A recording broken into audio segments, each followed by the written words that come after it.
Also, I like when my mics are muted the entire time. That's cool.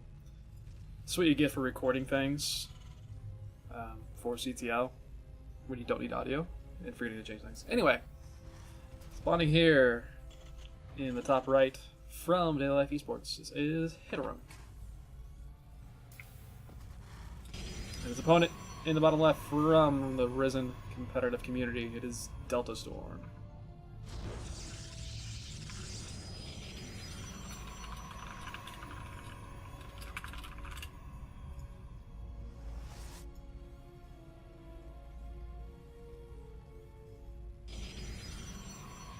So TVP, this map, you have the in-base expansion here. Another player going for a Nexus or Command Center first, so they're not really going to be taking advantage of that. The way that Ris3n's barracks is placed initially, I kind of assume he's going to take this natural in-base expansion to begin with. Putting the barracks here probably allows him to actually put a bunker right here at this ramp, which is really, really nice to be able to do as a Terran player. It's right in your natural wall, having a bunker already.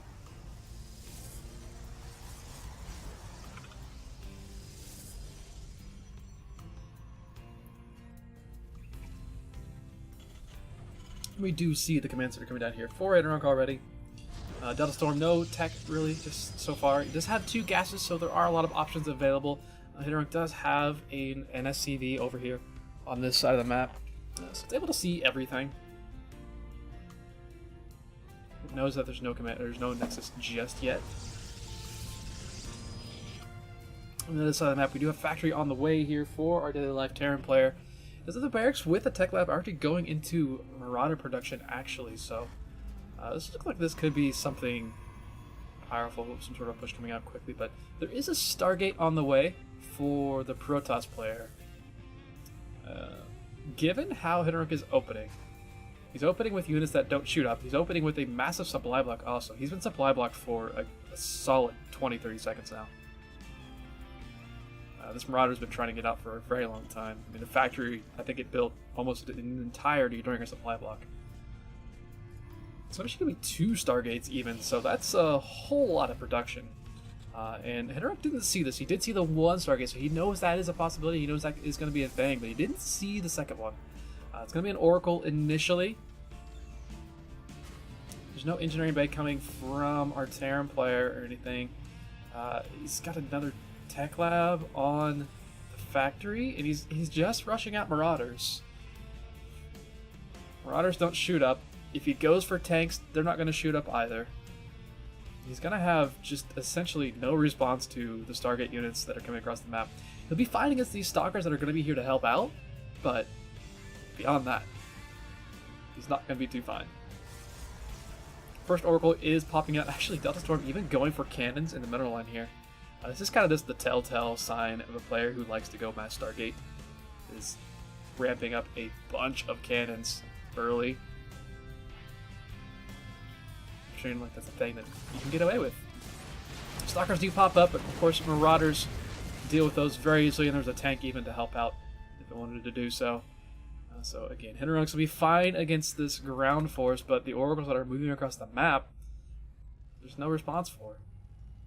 I mean, there is a single Marine, there's another Marine coming out. Starport is on the way, so Vikings could be a possibility, but we already have Void Ray production has started here for the Protoss player. He's got his natural Nexus down, but these Oracles are going to swing into the natural here. There's not a lot here, there's 4 SCVs, there's a couple of mules. Actually, big SCV transfer is definitely going to help out. Get a lot more kills on these Oracles. The army, for the most part, is moving across the map for Ris3n, so they're not going to be able to deal with this, not like they could anyway. And again, it's just a lot of kills. We see the engineering bay being thrown down by Ris3n, but that's going to take a long time. But Delta Storm is wasting all of his energy on the command center itself. Bio forces moving up, but those cannons helping out. And tank, it's going to die really quickly to that Void Ray, and so is that Marauder. I think Marauder's actually going to get away, but 5 kills, 7 kills for these 2 Oracles, so 12 kills between them. Those are, for the most part, all FCVs. Maybe a couple mules. I'm not sure if mules actually count in kill counts. I really don't even know. I would assume so. But at this point, if Delta doesn't kind of continue with this aggression, it's really just going to kind of even out. Once both players kind of get their macros set up, the worker counts are relatively even. In fact, Hitterunk has a worker advantage right now. It is a lot of Stargate units, though. There's already 3 Void Rays, along with the 2 Oracles that have already been out. He's getting the +1 air attack, even. So I don't think he's even bothering going for Warp Gate Research. He's just going mass air immediately. Drop loaded up by Hitterunk. Could possibly get some damage done, but, I mean, all the Void Rays were here. They're not here anymore. So they're going to be moving across the map as well. Oracles are looking like they want to pop in. There's a Widowmine actually. You have a missile turret being built, another missile turret being built as down there. Drop is somewhat close. There aren't really any units here. There's a couple of Voiders that are going to be popping out soon, but this drop should actually get a good amount of damage on. There's a Cyclone and 4 Marines, like the Marines do have stim as well, but there's really not much of an answer on this side of the map. The Widowmine's going to have to get a really nice shot off, which it possibly can. A lot of damage does go down on those Void Rays. 1 Oracle does die pretty quickly, but all of these SCVs are going to die. But on the other side of the map, of course, Hitterunk is doing damage as well. Gets 7 pro kills, 11 SCVs on this side of the map, though, however. And the Commencer is going to die. Void Rays do damage real fast. Hitterunk frantically trying to make more turrets, but it's not going to work out too well. The leftover Voiders that just popped out are going to be probably cleaning up this army. It should be just fine against this. There's only the 1 Cyclone and a couple Marines on the other side of the map. Again, there's just no answer for the Void Rays. They just have free reign for everything. Hitterunk is sending essentially his entire army across the map. See what damage he can get done.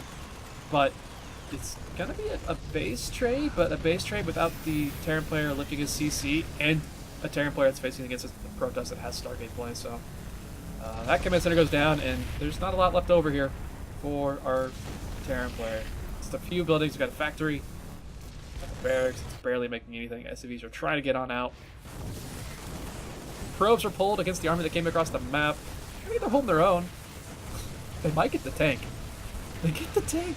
The probes get the tank, and now with the two cannons even, he's honestly going to be fine. Hitterunk doesn't have enough money to make a command center. He'll need to cancel something. Actually, well, I say that. What did he? Okay, he's going to GG out. I was curious if he's going to try and keep this game going, but he is going to GG out here. GG. Game 1 will go to Ris3n.